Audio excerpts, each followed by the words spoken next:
Hi guys, Stephen here from Fulhamish, and today we're going to be exploring the new Riverside Stand at Fulham v Sunderland. We'll also discuss a potential FA Cup run. It's been a long time coming, hasn't it? And Fulham's current season. We're here with a few guys making their first ever trip to Craven Cottage today. To say hi, yeah, you will. We'll get there. View on the best ground in the country, no bias whatsoever. Yes. So let's see how it goes. See you there. Right, we're just having a swift pint at the Crabtree, the closest pub to Craven Cottage. I can't believe it took me 30 years to actually come here because I always came from Putney. I ended up going in the old railway spoons. So it's a cracking pub here, huge garden. And today we're checking out the Riverside Stand for the first time ever. So a lot of, average from the fans have been priced out of the stand, I would say. Tickets from £90 to £100 per game.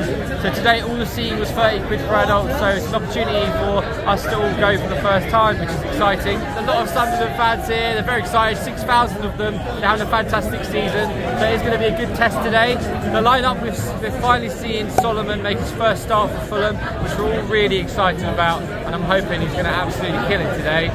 Another chance for Vinicius to show off too.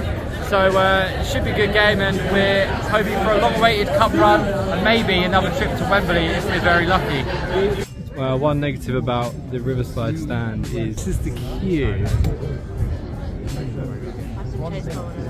in, and you think they would have been a bit more prepared with the numbers. Yeah, this is weird. Why is there a queue this long? It's crazy. I thought you could go in the Hammersmith stand and then just go through security, but I don't know. But yeah, very long queue, and we're here 15 minutes early, so I don't even know if we're going to get in on time at this rate.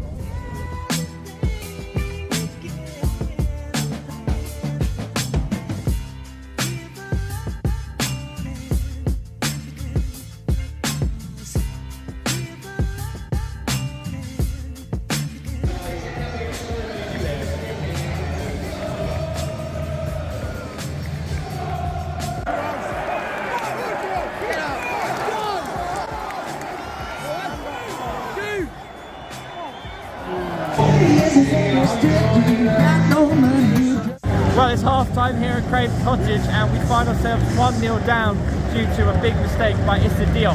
He's kind of had it in the tank all season, but it's never happened, and today's the day where unfortunately he's misplaced the back pass, very sloppy, and we find ourselves behind. The atmosphere by the Sunderland fans is absolutely amazing, as you can see behind me. 6,000 of them in high voice, silencing the crowd. There's not a lot of atmosphere from us lot, and the performance on the pitch has been quite poor. You could argue it should be 1-1 or maybe even 2-0 to Sunderland. It's been a bit of a messy game. We're lacking a lot of physicality. Some players are looking a bit off it. Harry Wilson, Solomon can maybe get in the game a bit more. Vinicius particularly. Marco's going to have some words with them at half-time to sort it out, because it was pretty dreadful, to be honest. And it looks like it could be another early cup exit unless we make some changes. My butt's never been so comfy at Craven Cottage. The stand is brilliant, the view is amazing. So let's hope for a better second half. Come on, you whites.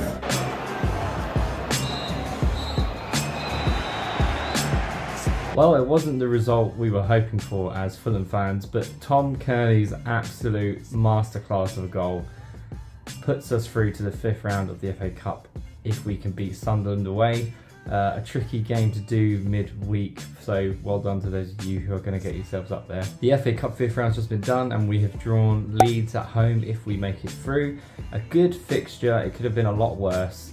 Yeah, I was just waiting for the moment that we were going to pull Man City out of the hat, and we managed to avoid them this time round to set up what could be a very exciting opportunity to get into the quarterfinals of the FA Cup, and of course another beloved trip to Wembley Stadium on the cards. My overall experience of the Riverside was a good one. A few negatives was the queuing system on the way in, and there was a bit of disagreement as to whether fans should be standing up or sitting down. A lot of the regulars in the Riverside seem to want to sit down a lot more. Everyone's going to have their personal preference. I think the sooner they introduce safe standing into Craven Cottage, the better. So people who want to stand up all game can and sing, and I'm very much one of them. I also respect everyone else sitting around me, so football's for everyone, and the sooner we get that, the better. So if you can get yourself down to the Riverside for a game, I would highly recommend it. It has a very nice premium feel to it. It's very Fulhamish. And even after the game, they had a post-match interview with a Fulham player, which is quite exciting, a nice opportunity for fans to meet their heroes. And I think for me, imagining it when it's finished in the summer, enjoying a beer on the Riverside is going to be a real good experience. There was lovely touches such as a little bit of live acoustic music, and just overall it was a really nice day out. So I'd recommend a seat there if you can. Maybe lose at home if we're lucky. And next time I would certainly like to try the upper tier. The seats are good, the view seems to be really good. The Sunderland fans were phenomenal and in full voice, and a long trip for them, so you know, I'm glad they made a good day of it.